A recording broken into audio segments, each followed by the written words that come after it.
இந்த கோவில்ல வந்து மூலவர் வந்து புறவேலிநாதர் அப்படின்ற திருநாமத்துல அழைக்கப்படுறாருங்க.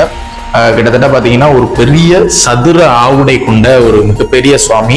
சுவாமி முன்னாடி பாத்தீங்கன்னா உள்ள நந்தியும் பாத்தீங்கன்னா ஒரு மிகப்பெரிய நந்தி வந்து உள்ள இருக்குது. ரெண்டு பக்கமும் அழகான ஒரு துவாரபாலகர்கள். இந்த துவாரபாலகர்களுக்கு இந்த பக்கம் அப்படியே பாத்தீங்கன்னா ஜுரதேவர் அப்படின்ற அந்த நம்ம அந்த சிவபெருமானோட இன்னொரு ஒரு திருவுருவம் வந்து இங்க காட்சி கொடுக்குறாருங்க.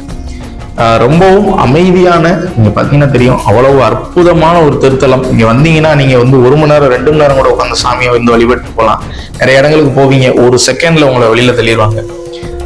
ஆனா அந்த மாதிரி தலங்களுக்கு தான் நம்ம அதிகம் போறோம். இந்த மாதிரி தலங்களை வந்து நம்ம பெரிதளவுல போறதும் இல்லை, அந்த தலங்களை நம்ம மதிக்கிறதும் இல்லை. அதனால தயவு செஞ்சு இந்த மாதிரி தலங்களுக்கு நீங்க வாங்க. அப்படி வரும்போது மட்டும்தான் இந்த தலங்கள் காப்பாற்றப்படும்னு மறுபடியும் இந்த காணொலியை நான் சொல்லிக்கிட்டேன்.